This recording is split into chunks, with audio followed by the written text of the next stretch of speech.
Next session is on capital allocations in 2022 from the lens of global investors, which will be moderated by Mr. Shobit Agarwal, Managing Director and Chief Executive Officer, Anarock Capital. With over 20 years of experience in real estate investment, he is responsible for driving growth in investment banking with a focus on structuring joint ventures, raising equity and debt, advisory on disposals and acquisitions in core markets. Mr. Shobit Agarwal will be joined on this panel discussion by Mr. Irfan Kazi, who's the Chief Investment Officer of SWAMIH Investment Fund, with 27 plus years of international work experience in alternate investments. Mr. Irfan has held senior investment responsibilities in 8 funds, including that of CIO in 4 funds.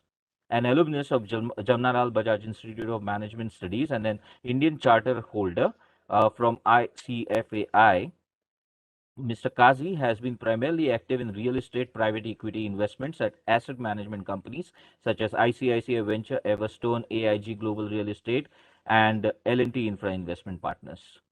We would also be having Mr. Nitin Idani, Managing Director and Co-Head of Equities, Axis Capital Limited. Mr. Nitin Idani has been part of the investment banking coverage team at Axis Capital for the past 5 years. Prior to investment banking, he spent a decade in Axis Capital's research department as the lead analyst covering real estate and infrastructure, where he has been ranked as a leading analyst by various bodies. We also have with us Mr. Vipul Rungta, who's the Managing Director and Chief Executive Officer of HDFC Capital Advisors Private Limited. Mr. Rungta is the Managing Director and CEO of HDFC Capital Advisors, and it's one of the largest private equity funds in India for the development of affordable and mid-income housing. HCAL, which is currently manages funds with a corpus of approx $1.1 billion. He has a cumulative experience of more than 20 years in the real estate sector across mortgages, fundraising, structuring investments, equity credit, and asset management. We also have with us Mr. Vikas Chimakruti, Chief Executive Officer of Kotak Realty Fund. Vikas Chimakruti sir joined the Kotak Investment Bank in 1999 and has over 21 years of work experience in the financial services industry. Prior to Kotak Realty Fund, Mr. Vikas was in the M&A team of Kotak Investment Banking. With this, I hand over the stage to Mr. Shobit Agarwal to take forward the conversation and the discussion, please. Thank you, Pushkar. Thank you, CII. Thank you, Anarock, for hosting the session. And thanks all my fellow panelists for being there, taking out time. It's a pleasure, as always, to be with you, all of you. Before I start, and it's very appropriate to the subject that we have got such diverse sort of pool of capital that you guys are all representing. Right? We have Irfan doing sovereign, we've got Vikas doing private equity, Vipul doing private equity, and Nitin, of course, you are representing a lot of the investors in the public space. So it really it's very unique how this panel is set up, and to get the best out of it, I'll try and set up some questions for the audience to enjoy and learn from this panel. Irfan, let me start by you. Your fund is almost, if I would say, it's almost close to sovereign setup as it can get. Its mandate was to handle stress for the home buyers, not for the developers. And you've been doing so now for 3 years. So my first question to you is, what's changed for you? How do you feel about it? Would you want to get more allocations done? Would you like to change something? Has the objective moved from trying to help the home buyers secure their houses in stuck or delayed projects? And where are you in this process? How many deals done? How many home buyers rescued? Where are you? How do you measure yourself? Thank you, Shobit. Thank you for this opportunity. What has changed is, you've seen an idea blossom into a policy announcement into an operational initiative on the ground. And we've, went further along. We've just to set a context to the numbers, we have a system of giving prelim approvals and final approvals. And we've given final approvals to about 105 deals, which will complete about 61,000 homes. We've given prelim approval to about 144 deals, which will complete another 85,000 homes. So in all, we are targeting to complete about 249 deals, which will complete almost about 150,000 homes, right? So that has changed. About 3 years ago, this was just an idea of a scale and size that was not comprehended by most of us when we started off.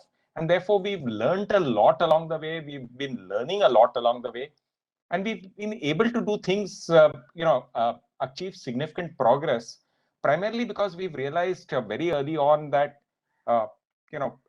if there are two things that really matter for us to grow at the rate that we were targeting to, one was to take our social impact objective very, very, very seriously, right? The number of home buyers affected is as important to us and will always be more important to us than the, so many of the financial details in the deals, so much of the risk that we are taking, and so on. So that was one bit. The other bit is, it's possible to scale up to this size and at this speed only if you are part of an empowered team. And I'm scared to even say I lead the team, right?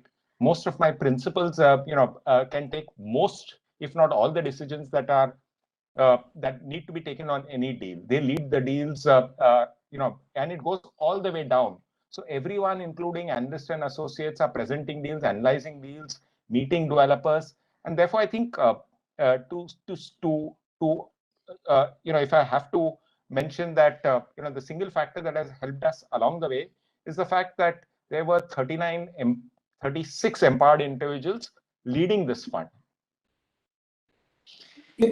One quick question. I didn't know that you made so much progress, so great to note that progress and the relief to home buyers. But my quick question, this is a little bit emotional. Do you get a sense of fulfillment that you've been able to solve something that was stuck, both for home buyers, and how does it impact the bankers that were there on this deal? Are they also seeing the benefits of SWAMIH fund? Of course, it wasn't meant for their benefit, but are they enjoying that sort of a solution that you're putting? So we do get a huge emotional satisfaction, right, from the fact that what we are doing is helping people so much. The fact that people come and say that if it was not for us, the homes would never have been completed, and so on. And the fact that we are saying more than we are investing, we are analyzing, and so on. We've actually completed handover of about 2,500 homes. We are targeting to complete about 10,000 homes this year, and so on. So that matters a lot. At the same time, to be fair, there are a lot of home buyers who keep writing to us and telling us, why haven't you sanctioned for a particular deal, and so on. And honestly, if we could, we would, but we can't, so we don't, right? We keep trying. We do not drop a deal. We try and find a solution to every difficulty that exists. But these are problems created over time. We aren't magicians. We need to solve them in a way that we can also justify to our investment committees. And we need to find a robust solution, a solution that once we enter a project, we will be completing the project, right? We will not be set back. And therefore, we need the cooperations of everyone, including home buyers, including the existing lenders, the developer, and so on. Irfan, thank you. Speaking about stress and you solving stress, I'll probably bring in Vikas. Vikas, you've handled certain situations from your special situation fund, which perhaps may or may not qualify for SWAMIH fund, but there is lots that is outside of that box, if I might use that word. How are you seeing that market develop, and do you still like the credit risk on special situation projects? How are you handling it? So, Shobit, as long as we don't become a special situation ourselves, that's fine. Right. That's nice. That's nice, of course. So I think more when we look at all the transactions which we looked at it was, I think, classified into problems of over leverage. where developers had taken significant amount of loan, and they faced challenges at the customer end, where volumes dipped in 2019, 2020, and the capital providers had got their own challenges because of IL&FS crisis, could not deploy capital, right? And so it was a liquidity challenge more at the top line as well, from the revenue side, as well as from for whatever capital was to be pumped in by the capital providers for construction. So it jammed the entire system. And that got, to a great extent, got resolved, I would say, by SWAMIH.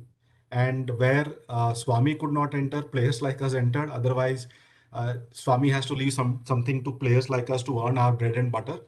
And at that cost of capital, we can never give capital.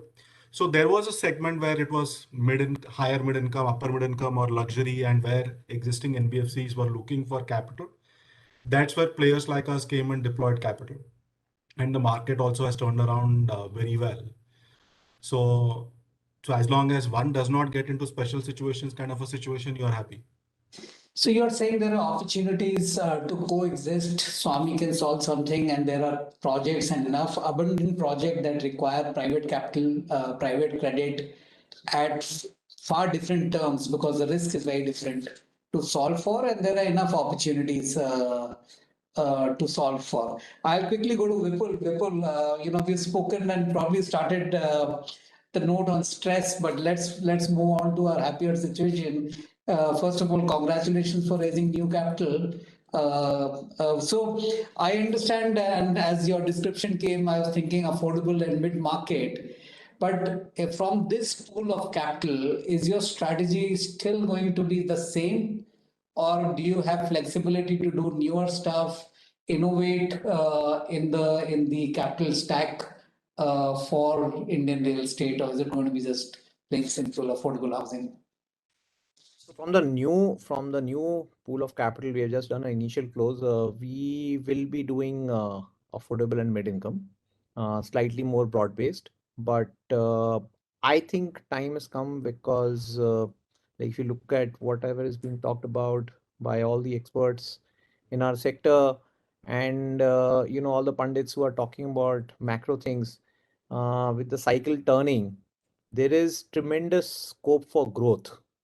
Nitin, I think, has grayed more in last 1 year than all of us cumulatively, because every developer is now chasing Nitin for equity and debt to everybody else, which is what it is mostly. But um, yes, I think simply providing finance to fund this growth is not enough. So what we have also done is we have flexibility to invest in this fund, to invest in companies which are enablers to a developer. So the tech ecosystem, we have provision to invest in services companies, which will be efficiency drivers for the fund for the developer ecosystem. So it's financing, debt and equity, but also a certain portion has been carved out for equity funding of enablers.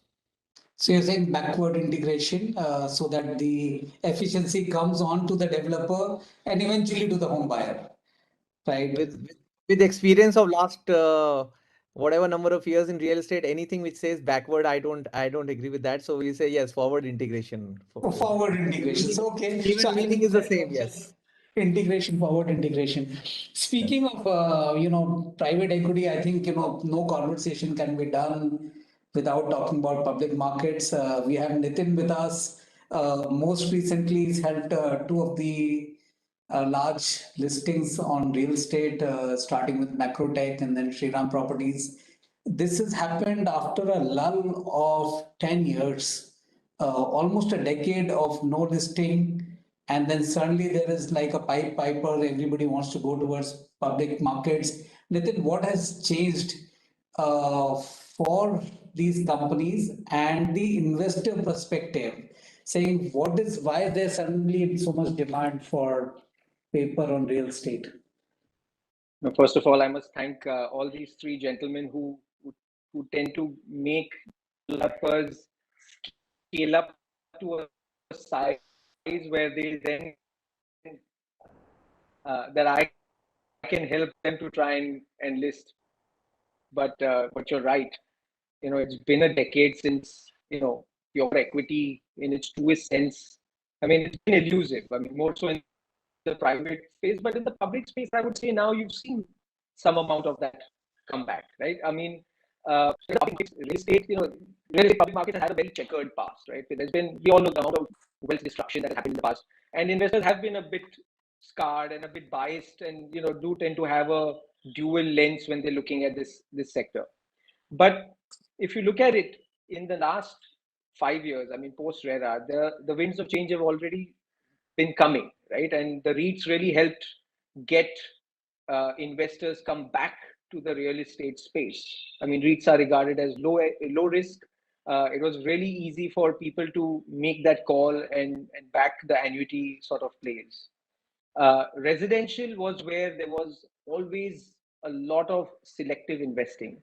And I mean, that's the consolidation that we all talk about. I mean, there are different kinds of consolidation. One is buyer consolidation, one is lender consolidation, one is landowner sort of wanting to only stick to the large developers. And then there is the investor consolidation, which has always been there. I mean, beyond the 8, 10, 12 names in the listed space, investors have not been keen to evaluate beyond that because there was enough to sort of take exposure just in these names. But I think over the last maybe 4 quarters now, more 3 than 4, but with the kind of volumes that most developers have been able to demonstrate, I think it's almost like a consensus buy-in from investors that the residential upcycle is here and it's here to stay. Some call it a decadal upcycle, but at the very least, someone will at least give in that the next 4 or 5 years you're going to see a significant uptick in residential. So I do believe that there is going to be a lot more equity raising from the capital markets perspective. But like I said, there is a certain amount of consolidation. They are going to have to tick a lot of those boxes to be able to get that capital. So it's not going to be there for everyone. There are several criteria that investors would want to see. A lot of it is housekeeping, disclosures, corporate governance, all that is taken for granted. Size is still a very important filter. Public markets tend to like margins of safety, and I think that I've seen them ask for a lot more margin of safety in real estate than any other sector.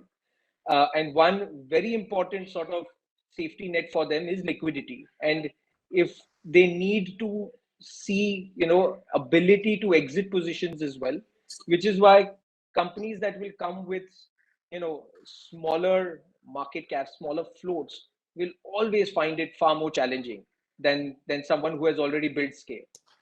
Understood, Nathan. So you are saying scale is important, liquidity is important, corporate governance is a given. But one quick question before I move back to some of the other colleagues is, how do you value these companies? I thought in 2010 we were saying so much land bank, so much FSI, I will build so much. So is it the same lens through which investors are seeing it, or something has dramatically changed on how these companies are evaluated? So, I mean, this sector has its origins in the public markets, maybe in 2006, right? When you had the early companies come to list. I think it's been a learning curve for everyone, and the valuation lens with which investors have looked at real estate developers has also changed over time. Yes, there was that. Today we can, on hindsight, say foolhardy approach of saying more land, more value. And then realization dawned that, look, you can't execute all of this in the time frame that these guys are talking. So execution became far more important. Lehman happened, balance sheet became the most important thing. So leverage was an absolute no-no. I think around 2010, 11, there was a certain sort of opinion that was getting formed that you need a bit of everything, right? I mean, you need track record, you need a good brand, you need a certain amount of visibility of cash flow, you need some growth inventory in terms of future development. And a combination of all of that made, a few of the names stick out and the rest to really fall by the wayside. I think that's just been built upon over time. with a lot of those sort of speed bumps, if I can call it them, the RERA, the GST, the DMON, etc. All of that just helped to sort of sharpen that lens a bit more. And today, I think the public market investors are extremely well informed, and they are very they can take a call based on a gamut of factors and not just one or two or three. A lot of weightage is given to having the whole package rather than just one or two redeeming factors, one or two prime assets today. And that's really how it should be. And I'll just take a minute more to explain this one very sort of nuanced thing from the public markets point of view. Public markets, all other sectors, you tend to look at the P&L a lot, right? Because of the way real estate accounting works, the P&L in real estate is more a function of what you have achieved in the past rather than what you're doing at present or the year gone by. And a lot of investors have struggled with that over time, right? I mean, a lot of the return ratios are in the single digit for real estate companies.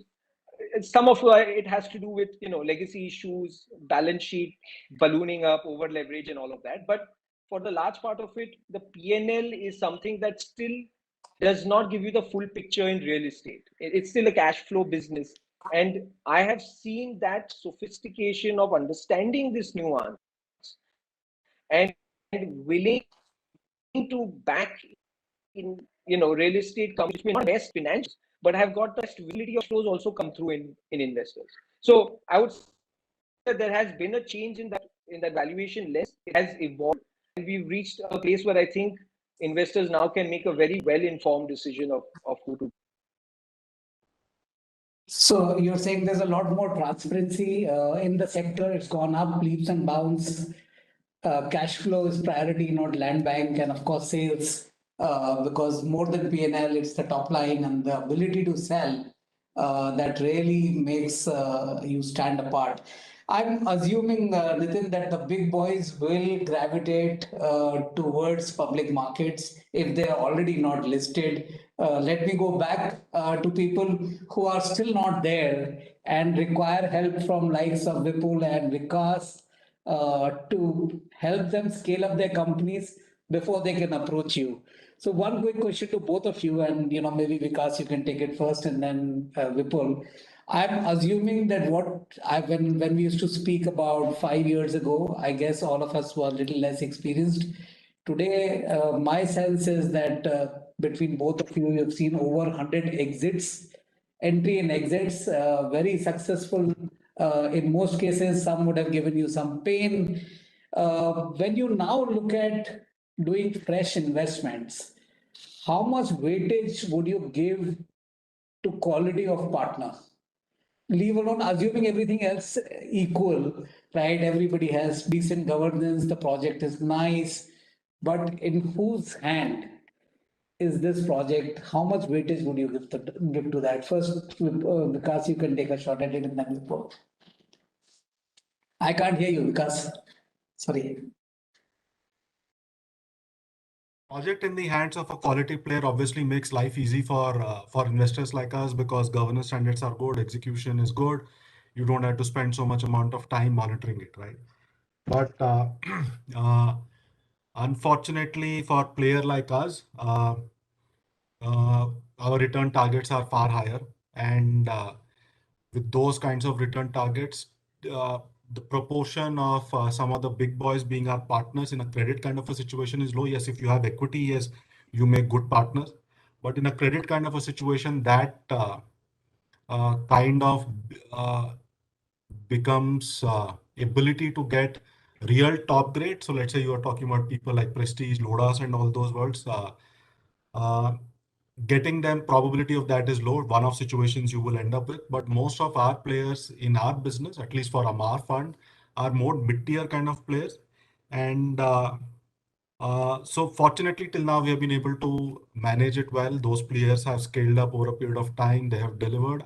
I think as long as controls and processes are strong, And if the counterparty's intent is good, he may not be a big player. As long as the intent is good, I think you are in safe hands because you have to target those returns. If you have equity capital, yes, obviously you have the luxury to choose the kind of partners you want to work with.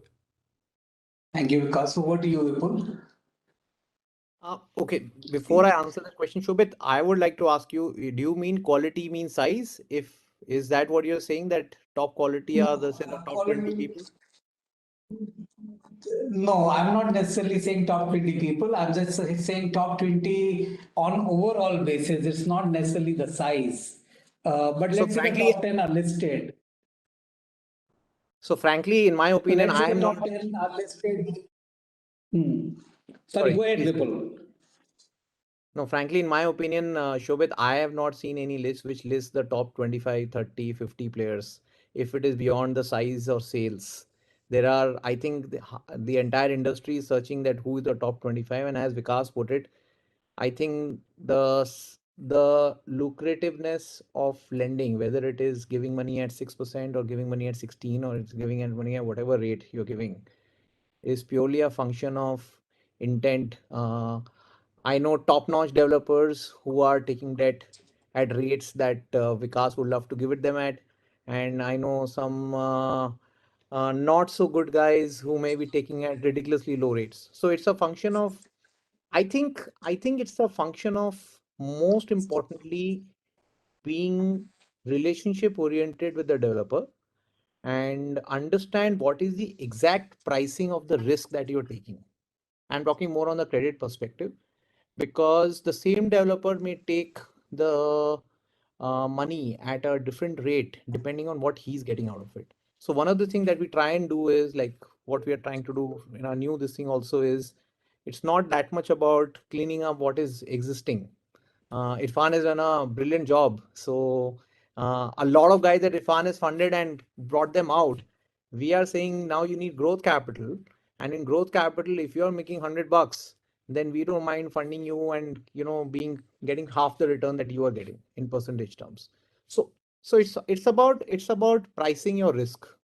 It's about pricing Top the risk. developer size, I'm not so sure. I know some really big guys who are taking rates, so fine, yeah, but there's nothing called top 25 in my opinion in our industry. Yeah, maybe I'll let Irfan come in, because for him developers don't matter who it is. I think the structure is very different. So Irfan, just a very quick question to you. When you are looking at projects, and I'm assuming that when we are talking to you about 2-3 years ago, the challenge was other lenders not cooperating in terms of giving you senior secured and giving NOCs. And there were demands about upfront cash out, you take me out. How's all that changed? Is there a sort of a cooperation that's coming in? Is there are the ducks getting aligned in the right manner with the right spirit, so that you can reach and solve this 150,000 homes that you're doing? And how much support do you get from the government to help you get to this number? So Shobit, even before I answer that, let me just pitch in with what Vikas and Vipul were saying, right? Investment is rarely a blue sky mandate. You have a specific mandate that is given to you by investors. The kind of instrument that you're targeting, the kind of returns that you're targeting, and what flows from the returns is the kind of risk that you are going to take, and therefore the quality of the companies that you're going to be dealing with, right? So similarly, in our case, right, our mandate is social impact. Our mandate is to help stressed projects, right? And therefore, we cannot rely on the bio of the or the resume of the promoter to take investment calls. Regardless of how the promoter has fared in the past, regardless of whether there have been incidents with the law or not, regardless of whether money has been completely utilized in the project or not. Our mandate clearly says that we are here to complete homes. It is looking at the home buyer, and therefore that is far more important to us than the reasons that led to the trouble, right? So we cannot take the crutch of the reasons that led to the trouble as therefore saying we do not want to invest in those projects. So that's my bit to the earlier question, actually. To answer your question directly, right? There was a lot of apprehension when we came in about, whether whether we would get a senior charge, whether a mandate was, by design, there was a problem, there was in it. And there were, soft whispers about it that we would not get a senior charge and therefore nothing could be done. So, rather than comment about it, we let, stats and track record speak loudly and boldly, right? So we've given final approval to 108 deals. Of them, 57 deals have lenders who've given their NOCs, right? So that is the extent to which lenders have come along with us. And there are several nuances to it as we've discovered along the way, right? So when you push and you prod and you keep moving in the right directions, you keep finding solutions. So what we've seen along the way is, one, because we are a sovereign fund and because we have given sanction to a project, the existing lender has decided to step in and complete the project on his own. So that's what we call almost an infinite return for SWAMIH, because even without investing, we've acted as a catalyst in completing the project. The other bit is when lenders have given an NOC for the project, or in some cases and in many of our cases, we are seeing that the lender is being prepaid. Existing lender with a small balance is being prepaid so that the lender is out of the equation and therefore we get a senior charge immediately. We are also seeing NBFCs work out a solution where some cases in their portfolio are acquired by AIF, and then the AIF approaches us, because an AIF does not have so many issues about first charge and second charge. But we've seen reluctance from banks. I can admit to that straight away. We've seen reluctance from banks, and that is primarily because banks have another alternative solution from the same government, right? So banks have this emergency credit guarantee line, and they've used that as a very effective solution for decreasing the stress in their accounts. So while we've seen a more sedate response from banks, the fact is, like I said, more than 50% plus of the deals we have got lender approval. And we've tried to get lender approval in various ways. So one is almost immediately within a month or 2 months of starting, we announced that we would do sharing with the lender. So maybe up till 10, 20, 30% of the revenues from the project would be shared with the existing lender. And sharing is a tough way of putting it, especially from the SWAMIH point of view, because it's not like the remaining 70 or 80% is coming to the SWAMIH fund. We are insisting that the remaining money is plowed back into the project. So it's more like 0% for us and 30% or 20% for the existing lender. But we've not been able to, by a mandate, by the crux of our mandate, by design, we have not done refinancing. Now that's I believe that's a different approach to the same problem. There are a couple of issues that are related to it, which we tackle in a slightly different way versus another lender who might approach refinancing with lenders. So I think the two big issues there are, what is the risk return that you're looking at, right? Most refinancing players would look at a return of 18% plus, 20% plus. We do all our deals at 12% and nothing else. So that's one. The other is the quantum of financing. So without refinancing, we are able to put in all the capital that is required to complete the project, right? Vis-a-vis, I think when refinancing is involved, most or a large part of the capital goes into refinancing, and maybe 30, 40, 50% of the cost to complete is available. So the amount that is committed to completing the project and the rate at which the financing will be available is different in both these cases, in a case like SWAMIH, where there is no refinancing, and in the case where other funds would do refinancing, and there's no right or wrong there. They are just two different approaches to solve the same problem. Thank you, Irfan. I think you've explained that very well, and also we've understood the innovation you've done in SWAMIH to tackle the sort of banks and other people who are involved. Speaking of innovation, Vipul, I can't let you go without you talking about, or without me having you to talk about rental housing, because I think we've spoken a lot in all our previous sessions about affordable housing and mid-market, but we all know that rental housing is coming. And what's your view? You're dealing with it from different angles. So can you just tell us a little bit about that segment? First of all, I would disagree with, I think Mr. Junjunwala yesterday was saying that rental housing in India is a no-go.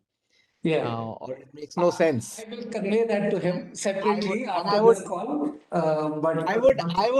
I would definitely want to get into a little bit of a discussion, because what he's saying is what is been there ever since real estate in India has been, because of high interest rates and the difference between mortgage and rental yields on residential. But I am very confident that we are nearly there. It is being done in very small factors. That yield on residential can be increased, and the answer to that is, unfortunately, for some of the setups, is not co-living. It is not putting a furniture layer on a house and increasing your yield by from 2% to 6%.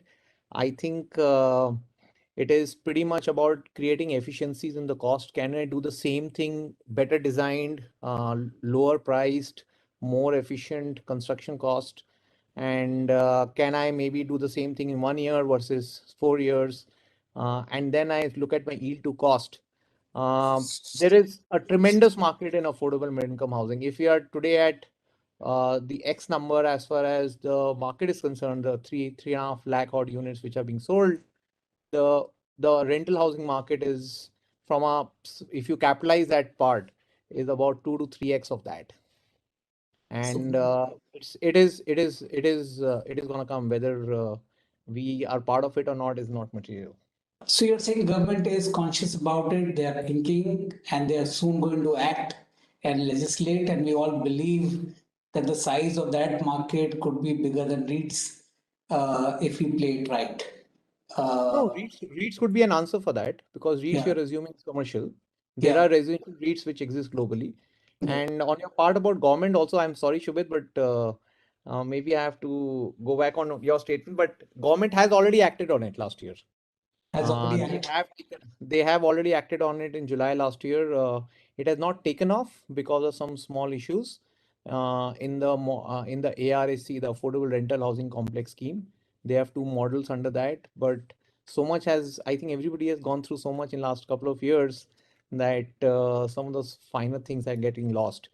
But there is definite seriousness, because you can't get everybody to buy a house. You shift into a city, you are pre-30s.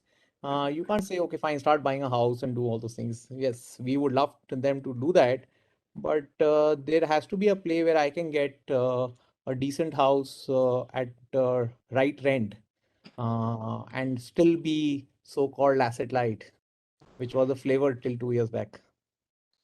No, I agree with you. Rental housing and is here to stay and probably grow from where we are, and we are just at the cusp. Before I end the session, just two more questions, one for Vikas and one for Nitin. Vikas, your fund is a little bit more agnostic. It goes beyond housing. Are you seeing opportunities on retail, data centers, or warehouses? Where else are you deploying other than Resi?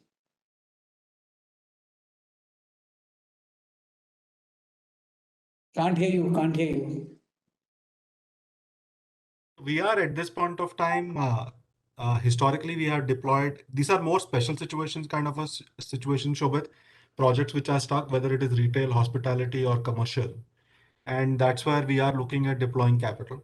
And at this point of time, more we are seeing is stuck situations in hospitality as well as in commercial, because some of the players are facing challenges in terms of financial closure or last mile to complete some of those projects. So that's where we are seeing retail, not as much because uh, scale or the number of projects are limited in terms of the job markets which we are looking at. But retail, obviously, I'm sure in tier 2 cities, there are opportunities from a last mile completion point of view. Thank you, Vikas. And I can't let go of Nitin without getting some confidential information out. So, how many more companies can we see go public? And are these largely residential led, or you're seeing likewise retail and more pipeline on the warehousing and commercial side? No, so I think you'll see, a bunch of stuff. Residential has been elusive till now, but I think the tailwinds that we have now, you will see that, and there is room, right? I mean, you have just a dozen players. I mean, as a percentage of contribution to the exchanges, to our indice, what is real estate? It's very very underrepresented. So you will have room. There is room, and you will see some of the smaller guys grow, and you will see some very efficient new business models come to market also, uh, on the residential side. And on the commercial, I think it's residential and REITs more so for me, and within that umbrella of REITs, uh, I'm thinking Vipul's going to come with a residential REIT really soon as well. uh, so that's definitely coming. But even outside of that, office is here, retail is around the corner, multi-use is definitely going to be there, warehousing, logistics, so much has been built. All of this will need an exit. You will see even that get listed. And what is more heartening to see is, and we've been part of every REIT transaction on the capital markets today, and in every transaction after transaction, the participation has just gotten wider, right? Initial first REIT was just the foreign money. Then you saw, the domestic trickling in.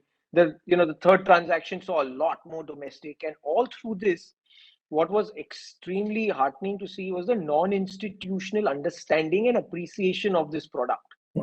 I mean, the HNI and the retail guys just love this product. I mean, as Indians, we have this penchant for real estate, and explained well. And I think all of us, all participants, have done a good job of explaining how REITs work to these guys, and they have a lot of appreciation for this. I mean, it's easier to sort of fill the non-institutional bucket of issue than the institutional side when it comes to REITs, and even InvITs for that matter. Fingers crossed. I think we are eating into other panels' time, but quick summary of what I've understood from the panels over the time is residential upcycle started, sales are doing very well. The listed companies are reporting record sales, and it seems like whether it is money for affordable housing, perhaps for starting up for rental housing, retail, warehouse. There's appetite all along, whether it's private or public. With that, I'd like to thank you all